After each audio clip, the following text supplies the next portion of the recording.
কি রে শেফালি, তুই আজকেও দেরি করে আইসস? তুই জানোস না আমার মাজার ব্যথা, আমি একটা কাম করতে পারি না তোরে ছাড়া। তোর কি এই আক্কল জ্ঞান হয় না? প্রত্যেকটা দিনই দেরি করে হস, প্রত্যেকটা দিনই দেরি করে হস। খালা শনিবার আমারে জ্বালাই ফেলাইছে। আপনি কুরবানি দিতেছে না, ফ্রিজ মাছে গুস্তে বড়া হেটা পরিষ্কার করলো, যে সব আমার দিয়ে দিছে। কি করবো, হেটা বাসাত নাই, ফ্রিজের মধ্যে ঢুকাই থুয়ে এলাম খালা। এর লিগে একটু দেরি হয়ে গেছে খালা।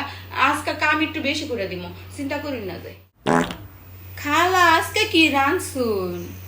আমার বড় জি আইব না, এর লিগে কাচ্চি রান্না করবো আর হইতেছে পোলাও রান্না করবো।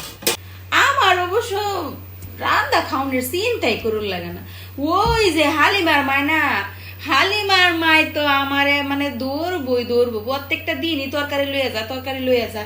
মানে কি আর কমু, এই যে রোজা গেল না, রোজার মধ্যে তো আমি রানছি না বাড়ির মধ্যে, হাড়া দিনের মধ্যে মনে করেন 3 বার 4 বার করে পোলান্ডি খায় এই যে হালিমার মার তরকারি দিয়া।